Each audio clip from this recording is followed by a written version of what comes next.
florezca, ni en las vides haya frutos, aunque falte el producto del olivo, y los labrados no den mantenimiento, y las ovejas sean quitadas de la majada, y no haya vacas en los corrales. Con todo, yo me alegraré en Jehová, y me gozaré en el Dios de mi salvación. Jehová el Señor es mi fortaleza, el cual hace mis pies como ciervas, y en mis alturas me hace andar. Verdaderamente, hermanos y amigos que nos escuchan en esta noche, en el tiempo del profeta Habacuc, la vid era símbolo de bienestar y prosperidad. El olivo era un producto esencial para la economía, y el ganado era la fuente principal de la alimentación. Es decir, hermanos, la falta de elementos esenciales era sinónimo de miseria y escasez. De igual manera, cuando en nuestra vida empieza a escasear la salud, empieza a escasear la economía, empieza a escasear el trabajo y empiezan a escasear diferentes cosas que necesitamos para poder subsistir en esta tierra, desafortunadamente empezamos a entristecernos y no hallamos una salida.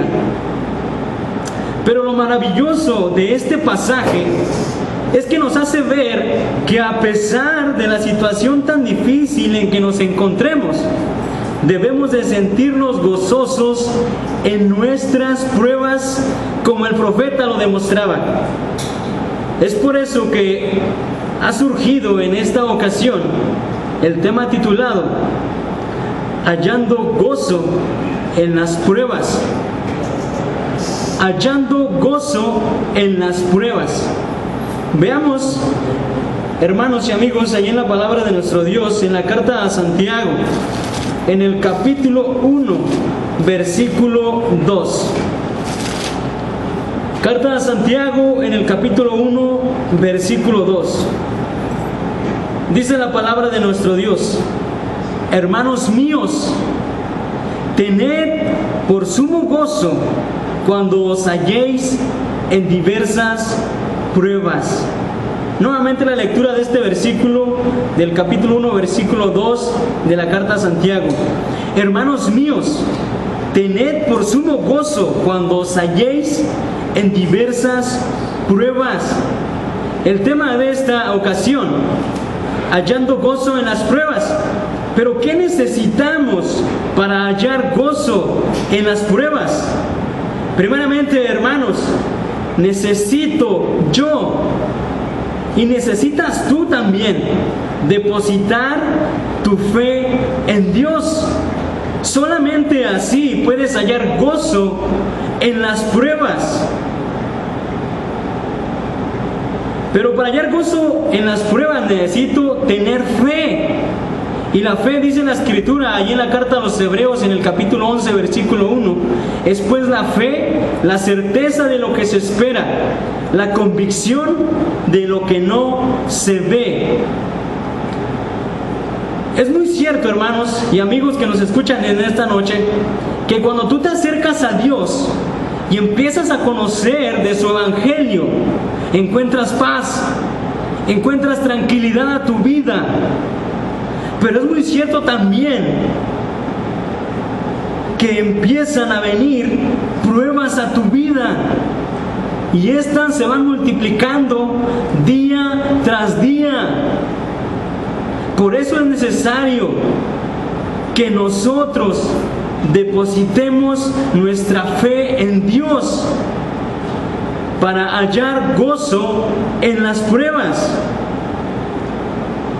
Hay algo muy importante, hermanos, que hay que mencionar acerca de las pruebas: que estas no se hacen esperar y llegan de repente a nuestra vida. Nosotros, como hijos de Dios, no debemos de pensar que estas nunca van a llegar, porque cuando menos lo esperemos, estarán tocando a la puerta.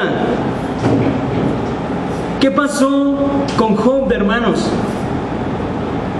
¿Qué pasó con este personaje de la Biblia?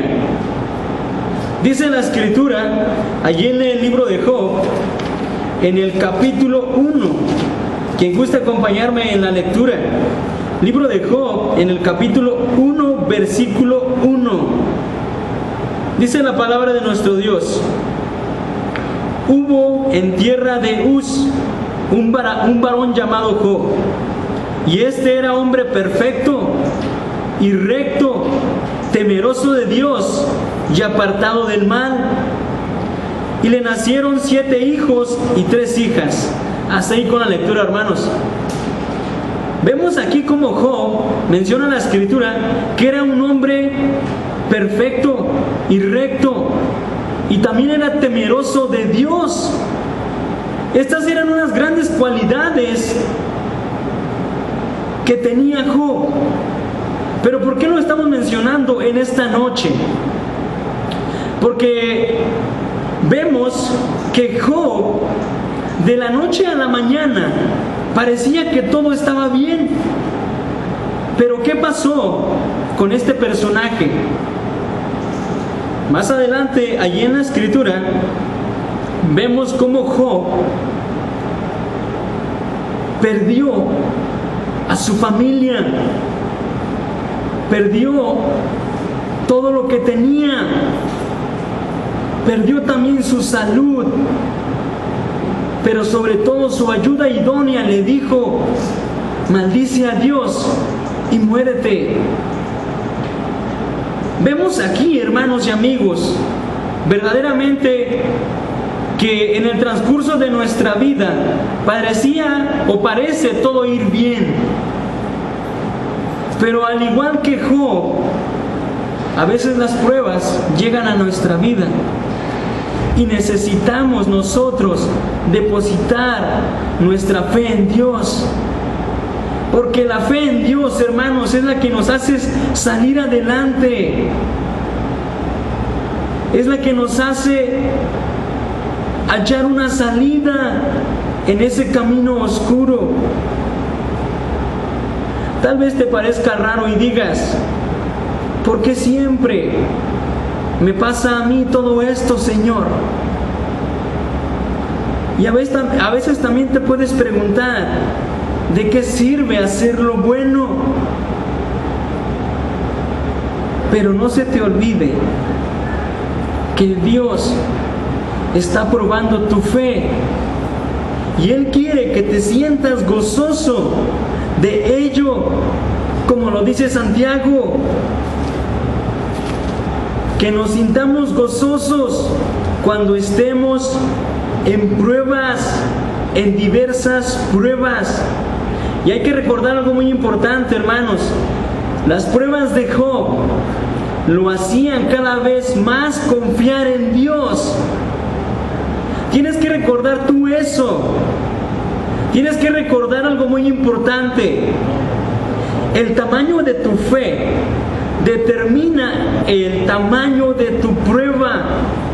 Nuevamente, el tamaño de tu fe determina el tamaño de tu prueba. ¿Por qué les quiero decir esto? Porque si yo digo creer en Dios, verdaderamente esa fe en la cual yo he creído es la que me va a hacer ver la prueba pequeña. Y el poder de Dios lo debo de ver grande.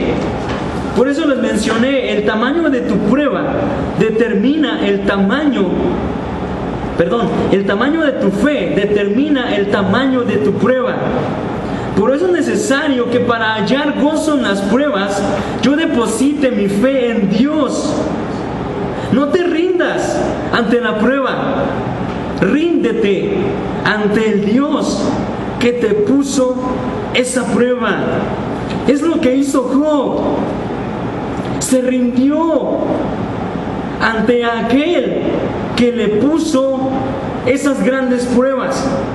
Y eso es lo que cada uno de nosotros debemos de hacer, hermanos y amigos que en esta noche nos acompañan. Depositar toda nuestra fe en Dios, para que así podamos hallar gozo en las pruebas, como lo dice Santiago. Verdaderamente Curiosamente, el profeta Habacuc también se sentía gozoso, aún a pesar de la escasez del olivo, del ganado. Así nosotros también debemos de sentirnos gozosos, aún a pesar de que en nuestra vida vengan pruebas, vengan necesidades. Eso es lo que quiere Dios de nosotros, hermanos y amigos. Que cada uno de nosotros confiemos en Dios, depositemos nuestra fe en Dios y que sigamos adelante corriendo esa carrera que tenemos por delante, puestos los ojos en Jesús, el autor y consumador de la fe.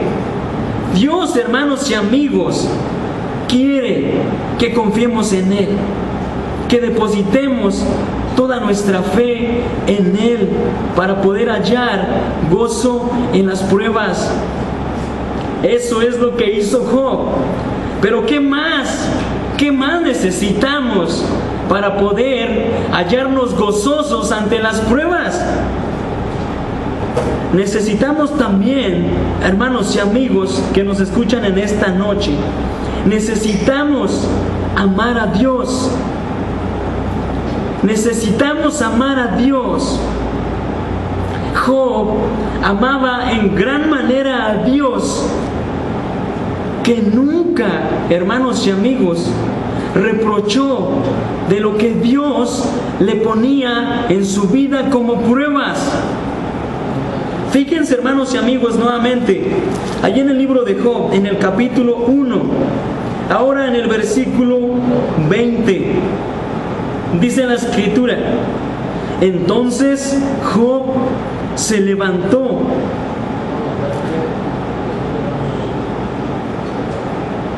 y rasgó su manto y rasuró su cabeza y se postró en tierra y adoró. Job, hermanos y amigos, él sabía que no podía hacer nada ante la voluntad de Dios. Nosotros, hermanos, cuando estemos en pruebas, debemos amar a Dios y ser como Job, ponernos en las manos de Él y adorar a Dios y amarle, hermanos, también. Dice la Escritura, hermanos, allí en el Evangelio de Marcos, en el capítulo 12, versículo 30. Evangelio de Marcos, capítulo 12, versículo 30. Dice la Escritura: llamarás al Señor tu Dios con todo tu corazón y con toda tu alma y con toda tu mente y con todas tus fuerzas.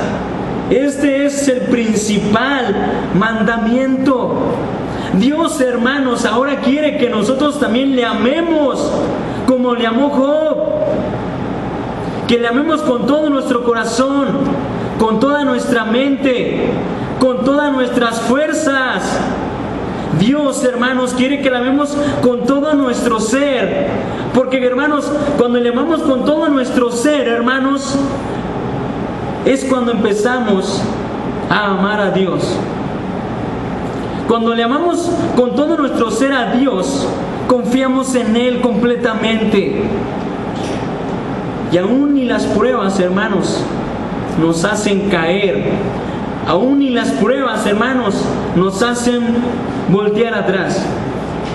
Porque el amor de Dios, hermanos, lo llena todo en nosotros. Y Dios, hermanos, como dice ahí en la carta a los Romanos, en el capítulo 5, versículo 8. Carta a los Romanos, capítulo 5, versículo 8. Dice la Escritura: mas Dios muestra su amor para con nosotros, que siendo aún pecadores, Cristo murió por nosotros. Vemos aquí, hermanos, cómo Dios muestra su amor para con nosotros. Mandó a Jesús, su unigénito Hijo, a morir por nosotros siendo pecadores. Dios, hermanos, mostró su grande amor. nosotros ahora tenemos que amarle a Él. Job, hermanos, amó a Dios por encima de todo. No renegó, hermanos, con las pruebas que Dios le puso a su vida. Nosotros, hermanos, tampoco debemos de excusarnos, y mucho menos, hermanos, debemos de echarle la culpa a Dios. Porque muchas de las veces, hermanos, cuando estamos pasando por pruebas difíciles en nuestra vida, ¿a quién echamos la culpa, hermanos? ¿No es a Dios? Sí, hermanos, verdaderamente, y seamos sinceros. Pero, hermanos, amar a Dios es depositar toda nuestra confianza en Él. Cuando amamos a Dios, hermanos, verdaderamente hallamos gozo en las pruebas. Pero ¿qué significa amar a Dios? Significa entregar tu vida a Él. Amar a Dios, hermanos, significa sentir cariño hacia Él. Amar a Dios, hermanos, significa tener compromiso ante nuestro Creador. Amar a Dios, hermanos, es una cosa tan hermosa que Job la descubrió, que Noé la descubrió, que Abraham la descubrió, que David, hermanos, la descubrió. Y Dios quiere, hermanos, que nosotros ahora descubramos ese grande amor que tiene para con nosotros. Porque cuando amamos a Dios, hermanos, las pruebas no nos hacen nada. Cuando amamos a Dios, hermanos, nos sentimos gozosos por ello. Eso es lo que quiere Santiago, hermanos, de cada uno de nosotros. Que nos sintamos gozosos cuando nos hallemos en diversas pruebas. Santiago, hermanos, empieza su carta con estas palabras: Santiago, siervo de Dios. ¿A qué se estaba refiriendo con estas palabras Santiago, hermanos? Santiago, hermanos, se consideraba que le pertenecía a Dios. Santiago, hermanos, consideraba a Dios como a su amo. Nosotros también, hermanos, al igual que Santiago, para sentirnos gozosos en las pruebas, debemos sentirnos unos siervos de Dios. Debemos, hermanos, sentir que le pertenecemos a Dios y que ahora tenemos una grande responsabilidad, que es entregarle nuestra vida a Él, que es entregarle todo nuestro ser a Él, para que ahora nosotros le podamos amar, para que ahora nosotros, hermanos, nos podamos sentir gozosos en las pruebas. Job, hermanos, se sentía gozoso en su prueba porque amaba a Dios. Job, hermanos, era una persona digna de alabar a Dios. Nosotros, hermanos, también tenemos que sentirnos dignos de amar a Dios. Pero ¿qué más, hermanos, necesitamos para poder ¿qué más necesitamos, hermanos, para poder hallar gozo en las pruebas? Necesitamos también, hermanos, ser agradecidos con Dios. Ser agradecidos con Dios, hermanos. Job, hermanos, perdió todo lo que tenía. Pero aún así, hermanos, se mantuvo fiel en Dios. Veamos, hermanos, nuevamente el libro de Job, en el capítulo 1. Leamos el versículo 21, versículo 22. Dice la Escritura: y dijo: desnudo salí del vientre de mi madre, y desnudo volveré allá. Jehová dio, y Jehová quitó. Sea el nombre de Jehová bendito. En todo esto no pecó Job, ni atribuyó a Dios despropósito alguno. Y fíjense también, hermanos, lo que dice ahí en el capítulo 2. Pero ahora, hermanos, en el versículo 9, Job, capítulo 2, versículo 9, dice la Escritura: entonces le dijo su mujer: ¿aún retienes tu integridad? Maldice a Dios y muérete.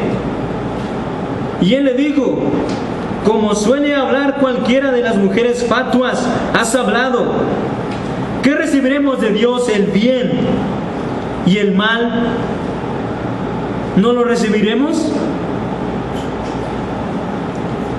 Vemos aquí, hermanos, que Job nunca pecó, ni con sus labios, ni atribuyó a Dios despropósito alguno. ¿Qué pasa, hermanos, cuando vienen pruebas a nuestra vida? Siempre renegamos contra Dios, hermanos. Y Job, al contrario, no lo hizo. Job había perdido todo: arados, bueyes, asnas. Había perdido a sus 3 hijas, había perdido a sus hijos, había perdido su salud, hermanos y amigos. Había perdido también la confianza en su ayuda idónea. Perdió, hermanos, todo lo que tenía. A veces nos preguntamos, hermanos, ¿por qué me pasa a mí esto, Dios? ¿Qué estoy haciendo mal? ¿De qué sirve ser cristiano? ¿De qué sirve estar bien contigo? ¿De qué sirve hacer lo bueno? Hermanos, Job fue agradecido con Dios. ¿Y a qué me refiero con esto? A que nosotros también necesitamos ser agradecidos con Dios para poder hallar gozo en las pruebas.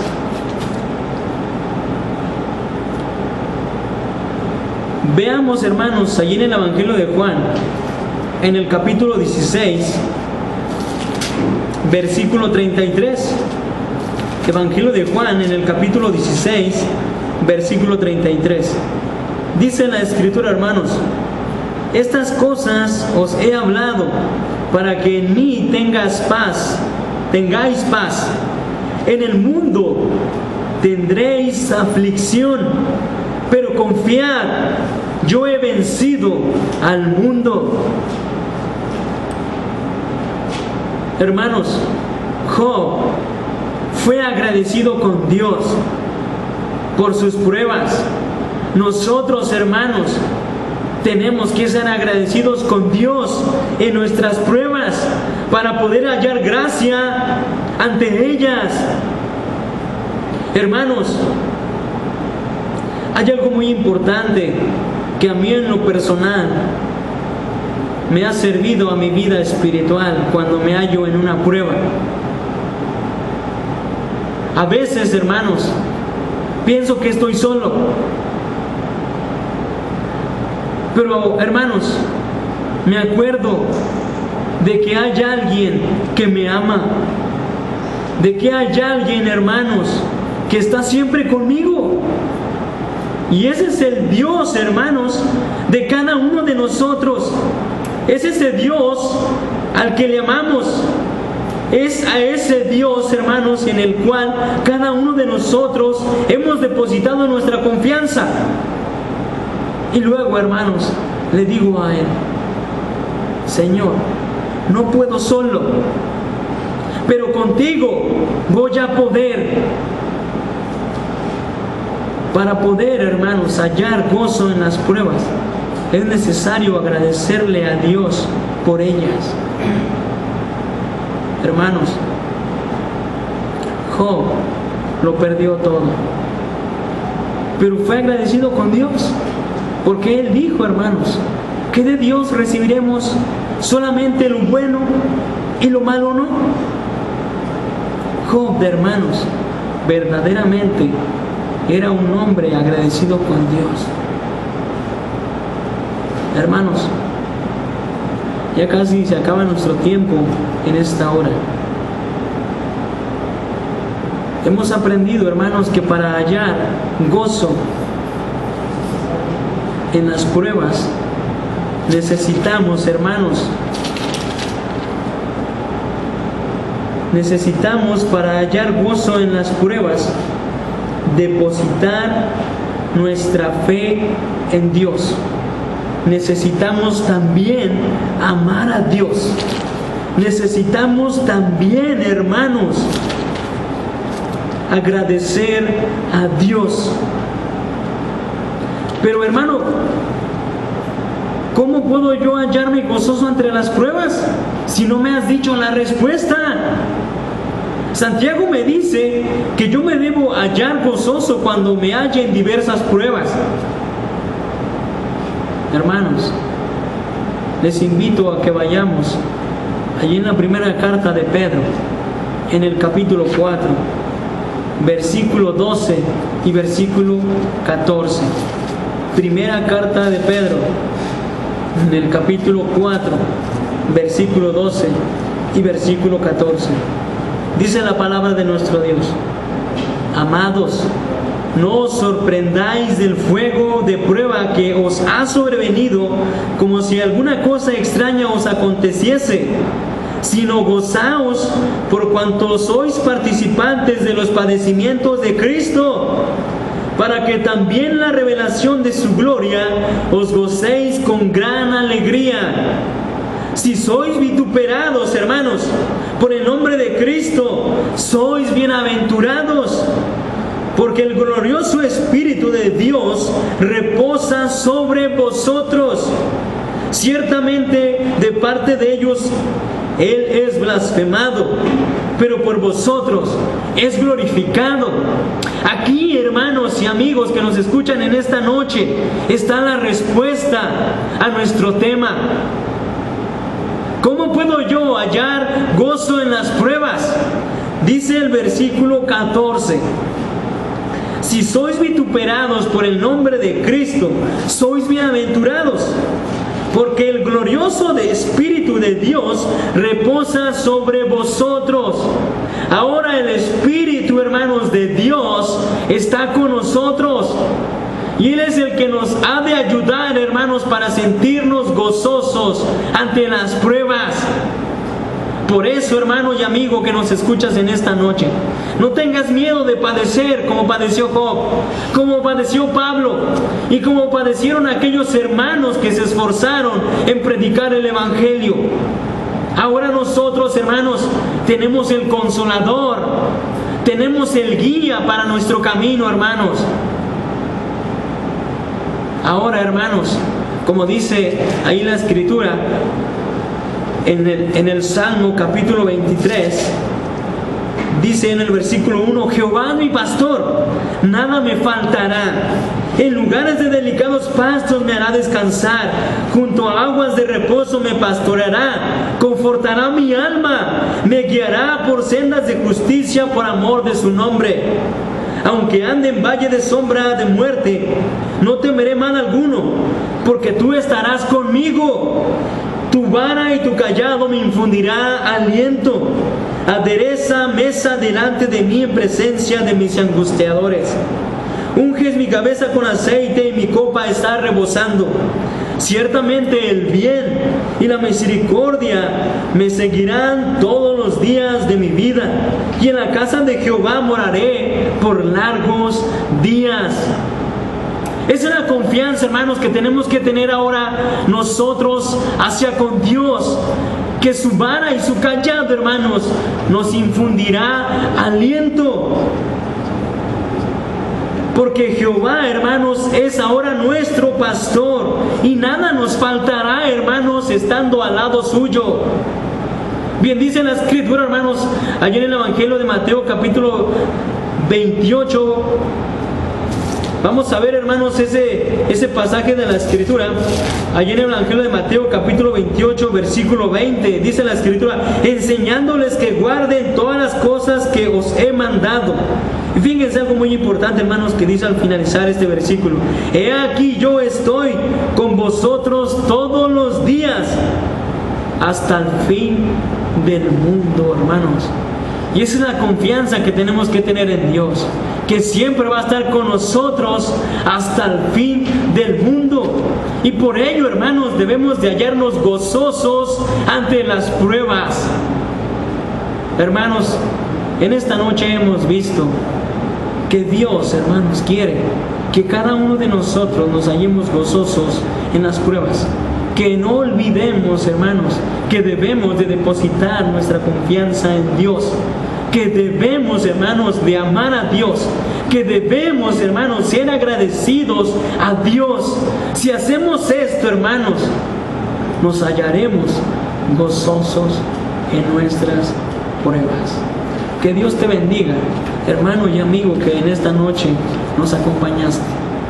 Palabra de nuestro Dios, de parte de nuestro Creador, hermanos.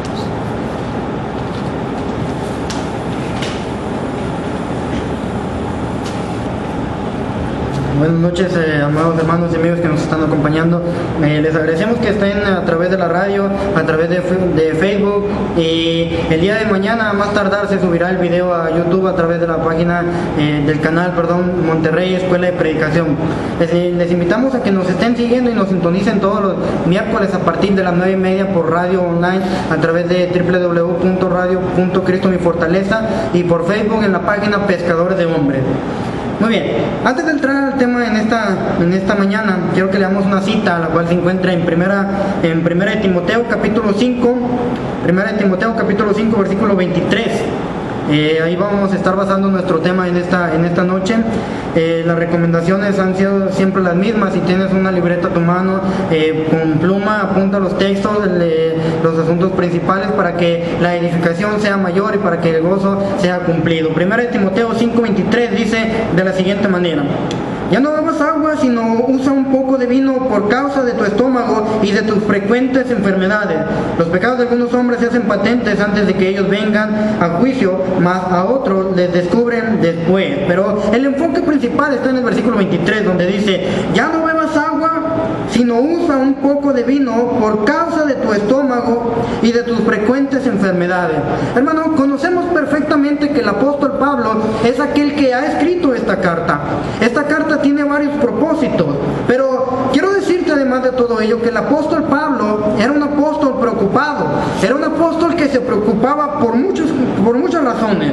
Una de sus principales razones y la más grande de sus preocupaciones se encuentra en lo que dice la segunda carta a los Corintios, capítulo 11, segunda a los Corintios 11:28, en donde nos expresa lo siguiente: y además de otras cosas, lo que sobre mí se agolpa cada día, la preocupación por todas las iglesias.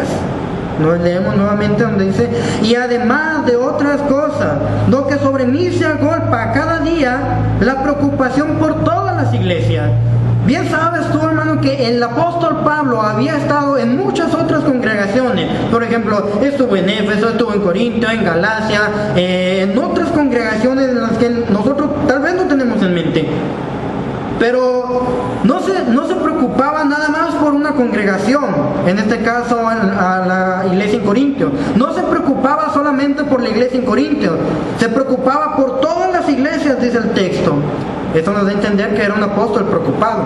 Pero no solo se preocupaba por todas las iglesias, se preocupaba porque se enseñase sana doctrina, porque no hablase lengua o porque no hablasen otro tipo de doctrina. Por eso es que le escribió a los Gálatas. Te voy a pedir que me acompañes a la carta de Gálatas capítulo 1. Gálatas capítulo 1. Dice de la siguiente manera: como antes hemos dicho, ahora lo repito, si alguno os predica diferente evangelio del que habéis recibido, sea anatema. anatema. Pero antes, en el versículo 8, ya nos había advertido de una apostasía y las consecuencias que traía ella. Mas si aún nosotros, o un ángel del cielo, os anunciare otro evangelio diferente del que os hemos anunciado, sea anatema. Y el versículo 9 lo resalta: como antes hemos dicho, también ahora lo repito, si alguno os predica diferente evangelio del que habéis recibido, sea anatema. Esto nos da a entender, hermano, que el apóstol Pablo era un apóstol preocupado por las iglesias, porque se enseñase sana doctrina, pero en el texto base en el que empezamos, 1 Timoteo 5:23, nos explica y nos da a entender que era un apóstol preocupado por la salud de cada uno de los colaboradores de esa congregación, porque le dijo en el versículo 23: ya no bebas agua, sino bebe un poco de vino. Y le dijo la causa, le dijo: a causa de tus frecuentes enfermedades. Es decir, que se preocupaba por las iglesias, por la sana doctrina, pero también se preocupaba por la salud de cada uno de sus colaboradores. Y es que, hermanos, hablar del tema de la salud es hablar un tema muy amplio, muy extenso, un tema muy hablado. Por ejemplo, tú vas a un trabajo y encuentras que en el trabajo tal vez por un día se suspenden labores porque van a tomar un curso de primeros auxilios. Es acerca de la salud, por la preocupación del bienestar de ellos. En las escuelas inclusive hay ocasiones en las que se suspenden clases para que todos se llevan a todos los salones o uno por uno a la sala audiovisual y les dan una plática acerca de la salud. Uno de los temas de la salud que más preocupa hoy en día es acerca de las enfermedades de transmisión sexual. Y es que esto se ha desatado, esto es algo que nos ha golpeado y más en nuestros tiempos. Porque el tema de la salud es algo muy hablado, hermano. Es un tema muy extenso. Sin embargo, quiero decirte, hermano, que el tema de la salud debe ser un tema también hablado en cada una de las congregaciones. Ahora, el cristiano se preocupa ya no solo por la salud física, se preocupa por la salud espiritual de él, de su familia, de la congregación. Es por eso que el cristiano debe vivir preocupado por su familia, por la salud espiritual de él, de su familia y de sus hermanos. Pero ahora preguntémonos, hermanos, ¿cuántos hermanos se preocupan por la salud espiritual de su familia? Y más allá de la familia carnal, de la familia espiritual. ¿Cuántos hermanos se preocupan porque tengan una iglesia saludable? Hermanos, es lamentable que muchos predicadores no se interesen en la salud de cada una de las congregaciones en donde están colaborando. Es lamentable que predicadores pierdan el interés por la salud de su congregación. No quiero decir con esto que la congregación sea de ellos o que la congregación esté bajo su poder. No, la iglesia es de Cristo. Pero Cristo ha establecido hermanos, ha establecido personas, hermanos, que se preocupen por la salud de ellos, personas que las guíen, aquellos hermanos quienes van al frente de la congregación para guiar a todos ellos.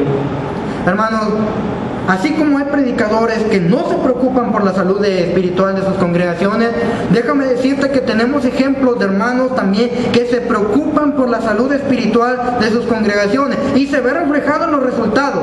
Tú ves a un hermano que establece una congregación y al año ya tiene 50 miembros.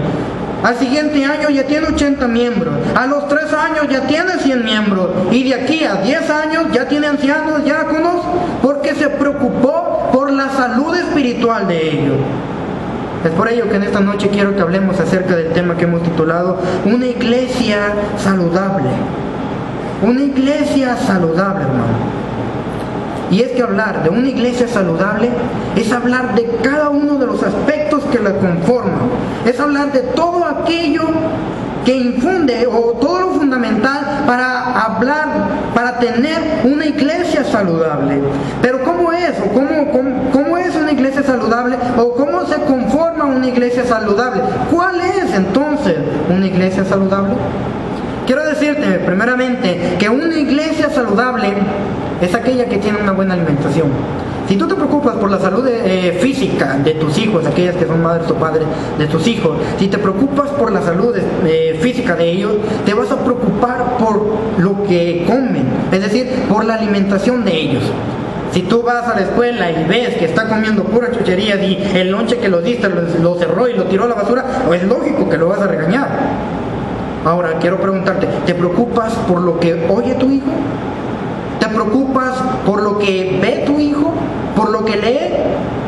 ¿Te preocupas por todos los aspectos que conforman la salud espiritual de ellos? Hermano, una iglesia saludable es aquella que se alimenta, es aquella que tiene una buena alimentación. Quiero decirte que una buena alimentación se vale de los primeros rudimentos. Para ello te voy a pedir que me acompañes a la primera carta del apóstol Pedro, primera carta de Pedro, capítulo 2, en su versículo 2, en donde dice: desead como niños recién nacidos la leche espiritual no adulterada, para que por ella crezcáis para salvación. Dice, desead. No te está diciendo come, aliméntate, te dice desead. Desea como niño la leche espiritual. Aquellos que han sido padres o madres no me van a dejar mentir. Cuando tu niño es apenas un recién nacido o no tiene ni el año, te va a despertar a las 2 de la mañana, a las 3 de la mañana, porque tiene hambre y te va a despertar llorando, porque está deseando esa leche que lo alimenta. De la misma manera, el apóstol Pedro nos está diciendo, desea como niño la leche espiritual no adulterada. Es decir, anhélala, deséala, así como el salmista decía, como el siervo clama por las corrientes de agua, así clama por mí, así clama por ti mi alma. De esa manera nosotros tenemos que desear la leche espiritual, pero no cualquier leche espiritual, sino la leche espiritual no adulterada. Una iglesia saludable es aquella que se alimenta de los primeros rudimentos. Ahora, una iglesia organizada sabe muy bien distinguir quiénes son los miembros que necesitan tales temas. Por ejemplo, cuando una iglesia está organizada y divide sus clases, es decir, primero vamos a tener la clase de los adultos, la clase de los jóvenes, va a detectar a aquellos que no son bautizados, los va a tomar aparte para evangelizarlos, para darles los primeros rudimentos. ¿Sabes cuáles son los primeros rudimentos?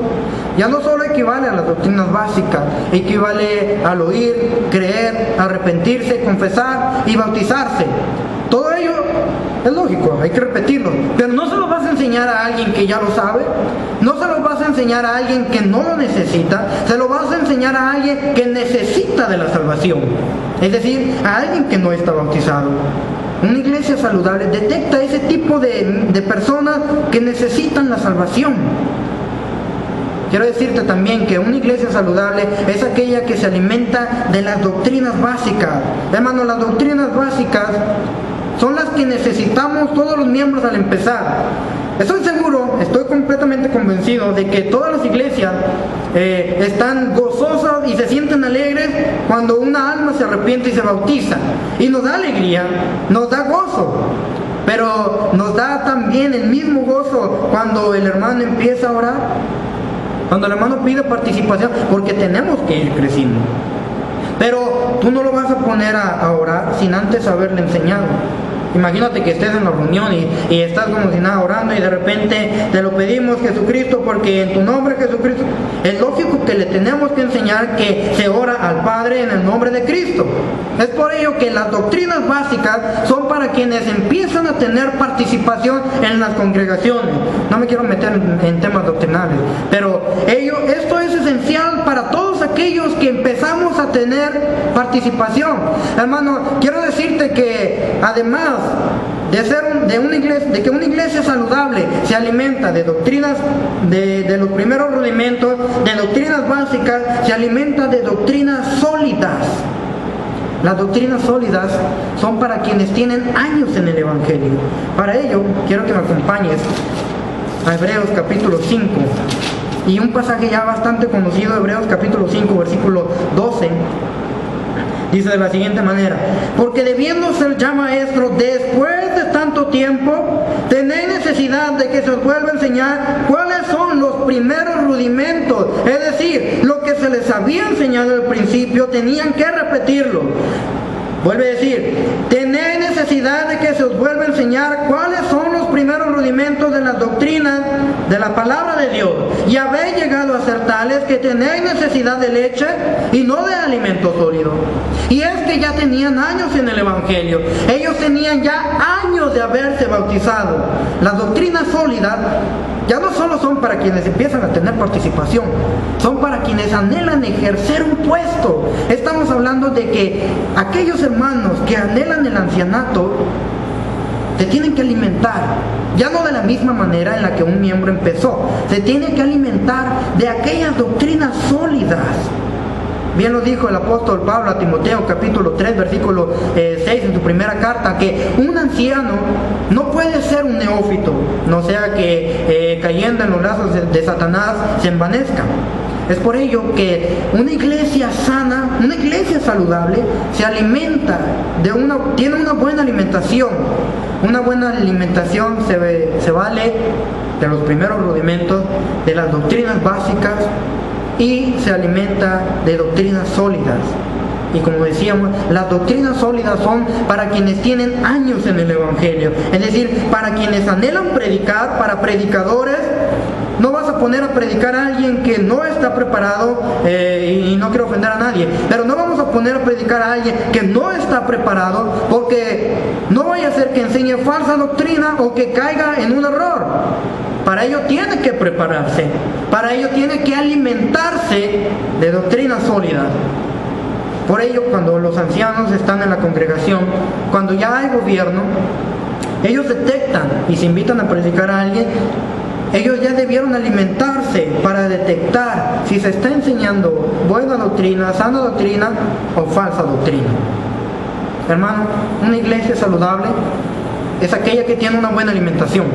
Una buena alimentación, volvemos a repetir, es la que se alimenta de los primeros rudimentos, se alimenta de doctrinas básicas, pero se alimenta de doctrinas sólidas. Esas doctrinas que necesitan los hermanos que ya tienen años en el Evangelio, porque así como a los niños necesitan leche los recién nacidos, los que ya son grandes, no todos los días se les va a dar leche. Y si tú le das carne a un niño, si tú le das carne a un recién nacido, lo vas a lastimar, lo vas a dañar. Pero si tú le das carne a alguien adulto, le va a hacer bien. Hermano, ¿cómo más es una iglesia saludable? ¿O cuál es una iglesia saludable? Quiero decirte también que una iglesia saludable es aquella que se ejercita.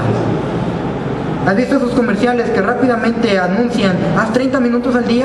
Porque es bueno para el ejercicio. Ahora, el apóstol Pablo también le dijo a Timoteo que el ejercicio corporal para poco es provechoso. Ahora, quiero que notemos que no le dijo que para nada aprovecha. Le dijo, el ejercicio corporal para poco es provechoso. El cuerpo necesita ejercicio, necesita ejercitarse día con día. La mente también necesita ejercitarse. Cuando alguien está estudiando y no hace ejercicios de matemáticas en su escuela, es lógico que al presentar un examen lo va a reprobar. ¿Por qué? Porque necesita ejercitarse la mente. Pero no solo la mente necesita ejercitarse, necesitamos ejercitar los pies, las manos, los brazos, la espalda, el abdomen, todas las partes del cuerpo necesitan ser ejercitadas. Una iglesia saludable, hermano, déjame decirte que es aquella que se ejercita. Ahora, podemos preguntarnos, ¿pero qué vamos a ejercitar? Hermano, necesitamos ejercitar varias áreas. Necesitamos ejercitar el amor. Y es que hablar del amor es hablar de un tema bastante extenso. Ahora, conocemos bien que hay 4 tipos de amores. Existe el amor filial, existe el amor fraternal, existe el amor ágape y existe el amor fraternis. Ahora, ¿cuál de todos ellos deberíamos ejercitar? El amor Eros, ¿por qué es mi favorito? No, necesitamos ejercitar todos estos tipos de amores. Necesito ejercitar el amor para con mis hermanos, porque la Biblia me lo demanda. Necesito ejercitar el amor para con mis amigos, porque la Biblia lo demanda. Necesito ejercitar el amor con mi pareja, porque la Biblia me lo demanda. Y dirá alguno, hermano, ¿es necesario ejercitar este tipo de amor? Fíjate lo que dijo el apóstol Pedro. Primera carta, capítulo 3. Vosotros, maridos, igualmente, vivid con ella sabiamente, dando honor a la mujer como a vaso más frágil y como a coherederas de la gracia de la vida. ¿Para qué? Para que vuestras oraciones no tengan estorbo. Una pareja que tiene problemas y se presenta a adorar de la misma manera, tiene estorbo su adoración. Es decir, no sirvió de nada su adoración. Es por ello que necesitamos ejercitar el amor, pero sobre todo necesitamos ejercitar el amor ágape, el amor divino, el amor que el Señor nos demanda que nosotros ejercitemos. Además de ello, necesitamos ejercitar la unidad. ¿Por qué necesitamos ejercitar la unidad? Porque donde no hay unidad, va a ver lo que el apóstol Pablo dijo a los Corintios. Porque habiendo entre vosotros celos, contiendas, disensiones, herejías, pleitos, ¿no sois carnales y andáis como hombres? ¿Por qué? Porque todos estaban divididos. Anteriormente le dijo en el capítulo 1 que algunos decían ser de Cefas, otros decían ser de Apolo, otros de Pablo y otros de Cristo, como si fuese un partidario. Y les dijo, claro, Cristo es la cabeza, pero ninguno de nosotros somos la cabeza. Doy gracias a Dios de que ninguno de vosotros se ha bautizado, para que ninguno se gloríe de mí. ¿Por qué? Porque ninguno de nosotros somos la cabeza. Y cuando nosotros nos dividimos en fragmentos, estamos rompiendo la unidad. Es por ello que necesitamos ejercitar la unidad. Ahora, quiero decirte que hay varios tipos de unidades. Existe la unidad matrimonial, de la cual hemos hablado. Existe la unidad doctrinal, que es una de las más importantes, de la que nosotros deberíamos ejercitar. Es lamentable que no sea así, ¿verdad? Pero el apóstol Pablo lo recomendaba. Se lo dice en su primera carta a los Corintios, capítulo 1, versículo 10. Os ruego pues, hermanos, por el nombre de nuestro Señor Jesucristo, que habléis todos una misma cosa y que no haya entre vosotros divisiones, sino que estéis perfectamente unidos en una misma mente y en un mismo parecer. El apóstol Pablo rogaba por la unidad, pero quiero decirte que no solo él, pues el Señor Jesucristo, ahí en el Evangelio de Juan, capítulo 17, hizo una oración, y todo el capítulo 17 es una hermosa oración del Señor, y la podemos dividir exactamente en tres partes. Del versículo 1 al versículo 8 encontramos que el Señor ora por sí mismo. Del versículo 9 al versículo 24 el Señor ora por el cuerpo de los discípulos, por la unidad apostólica. Y del versículo 25 en adelante, perdón, del versículo 24 en adelante, el Señor Jesucristo, ora por la iglesia. Y quiero que nos fijemos muy bien en lo que dice el versículo 24. Padre, aquellos que me has dado, quiero que donde yo estoy también ellos estén conmigo, para que vean mi gloria que me has dado, porque me han amado desde antes de la fundación del mundo. Versículo 25. Padre justo, el mundo no te ha conocido, pero yo te he conocido, y estos han conocido que tú me enviaste, y les he dado a conocer tu nombre, y les daré a conocer aún, para que el amor con que me has amado estén ellos en nosotros.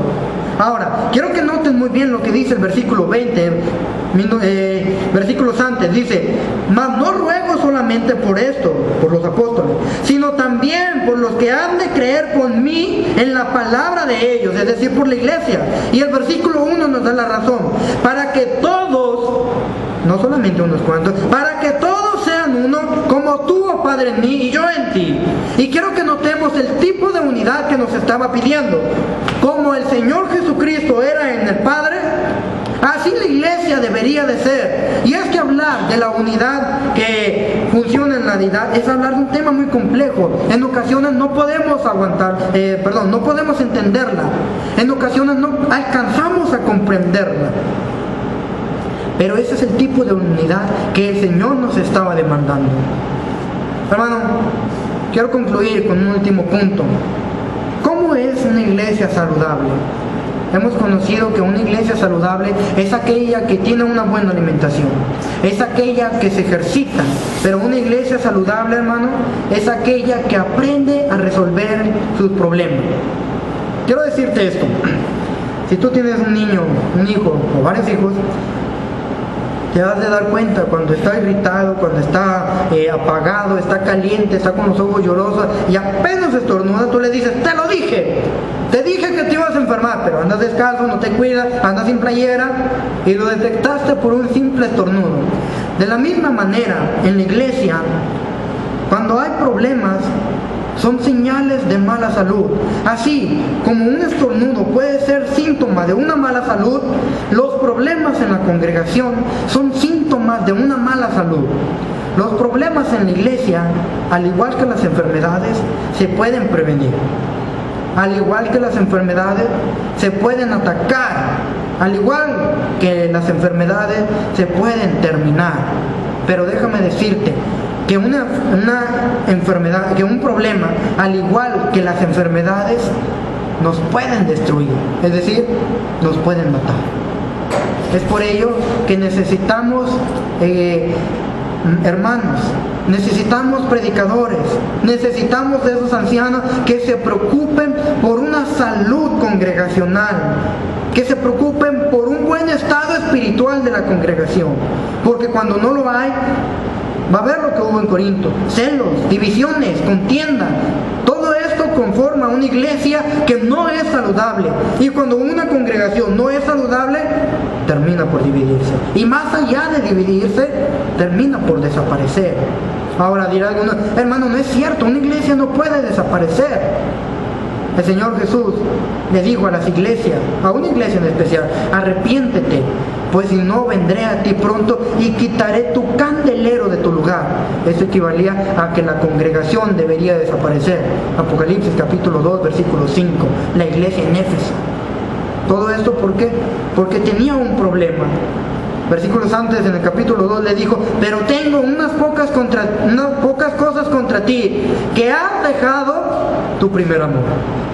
Es decir, como un buen doctor, el Señor Jesús hizo un análisis y detectó que había un problema en el cuerpo.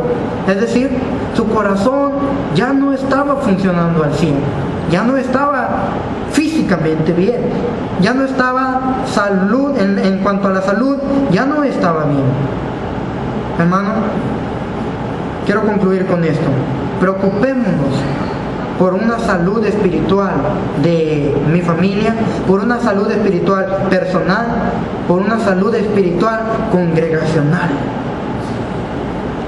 ¿Cómo es una iglesia saludable? Una iglesia saludable es aquella que tiene una buena alimentación, es aquella que se ejercita y es aquella que aprende a resolver sus problemas. Al igual que un doctor hace un análisis, debemos nosotros hacer un análisis también para detectar problemas y tener una buena salud espiritual. Gracias por tu atención y que Dios te bendiga.